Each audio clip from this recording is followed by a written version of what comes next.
यदा यदा हि धर्मस्य ग्लानिर्भवति भारत अभ्युत्थानमधर्मस्य तदात्मानं सृजाम्यहम्।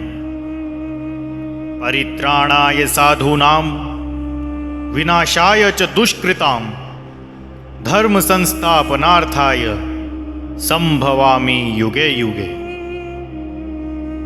भगवान श्री कृष्ण ने गीता में कहा है, जब जब धर्म की हानि होती है, अन्याय बढ़ता है, तब तब वो स्वयं अधर्म का नाश करने इस धरा पर अवश्य जन्म लेते हैं। 17वीं सदी का भारत एक ऐसे ही अन्याय और अत्याचार की पराकाष्ठा को झेल रहा था।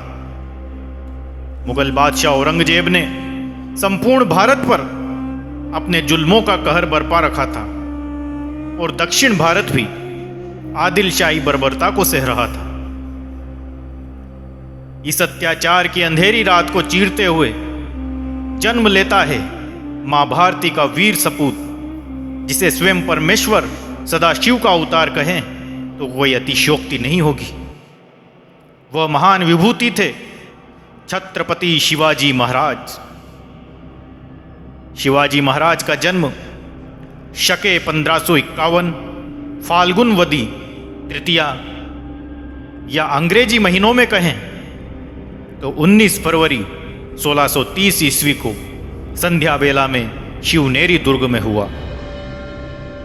मां साहेब जिजाऊ ने शिवनेरी में जन्म होने और उस अत्याचार के अंधेरे को हरने वाले शिव का अवतार मान अपने पुत्र का नाम रखा शिवाजी।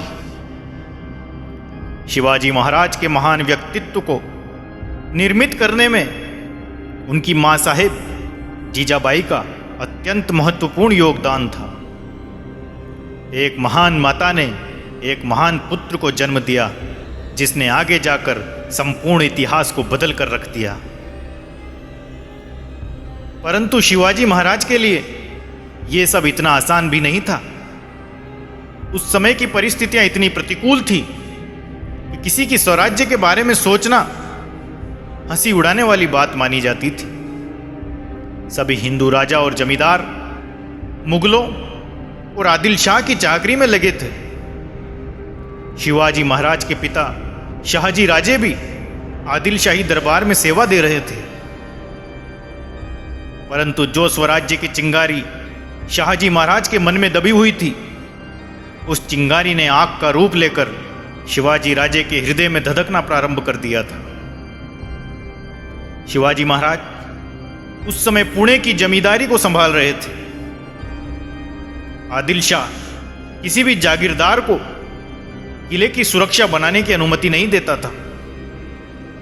इसका कारण था कि जब भी जागीरदार अपनी आवाज उठाने और बगावत का प्रयास करे तो उसे तुरंत हमला करके दबाया जा सके और उसके पास स्वयं की और अपनी प्रजा की सुरक्षा का कोई प्रबंध ही न रहे। शाहजी महाराज का विद्रोह आदिल शाह द्वारा दबाकर उन्हें संधि हेतु विवश करना इसी कारण संभव हो सका था कि उनके पास कोई सुरक्षित किलेबंदी नहीं थी। शिवाजी महाराज इन सब बातों को जानते थे, इसलिए उन्होंने सबसे पहले आसपास के किलों को जीतना अपनी रणनीति में शामिल किया। इस अभियान की शुरुआत उन्होंने की रोहिडेश्वर किले से।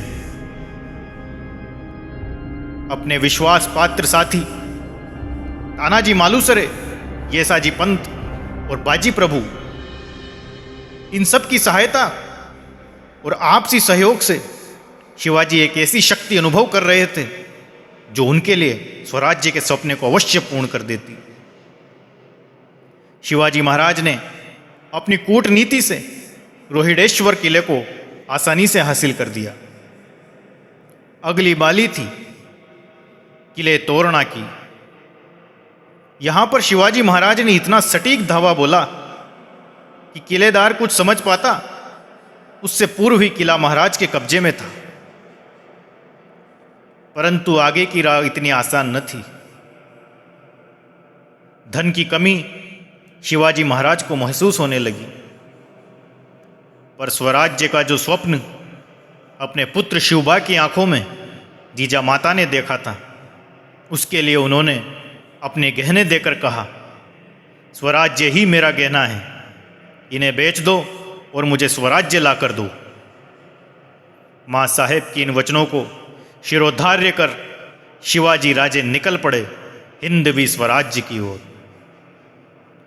किले दर किले शिवाजी महाराज अपने कब्जे में लेते गए। इनमें कोंडाना, पुरंदर, चाकण आदि प्रमुख किले शामिल थे। शिवाजी महाराज की इन विजयों से परेशान होकर आदिल शाह ने कई सेनापतियों को शिवाजी महाराज को रोकने के लिए भेजा, पर शिवाजी महाराज की आंधी के सामने ये सब बोने साबित हुए। इसी बीच आदिल शाह की मृत्यु हो जाती है।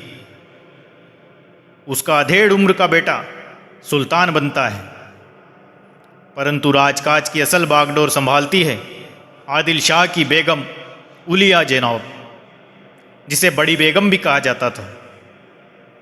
बड़ी बेगम ने दरबार बुलाया और चीख कर कहा कि नामर्दों की इस सभा में क्या कोई नहीं जो शिवाजी को रोकने का दम रखता हो।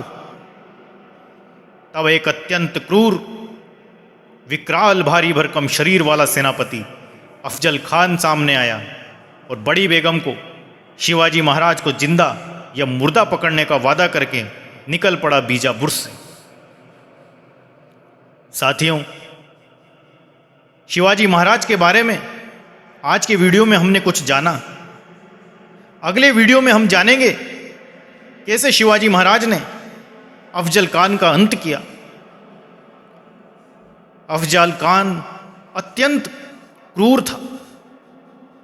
उसने संपूर्ण कोंकण में इतना आतंक बरसा दिया था कि संपूर्ण प्रजा त्राही त्राही करने लगी थी। अफजल खान के बारे में अगले वीडियो में हम विस्तार से जानेंगे। अगर आपको मेरा वीडियो पसंद आया हो तो उसे लाइक करें, शेयर करें, मेरे चैनल को सब्सक्राइब करें। जय हिंद, जय भारत, जय महाराष्ट्र।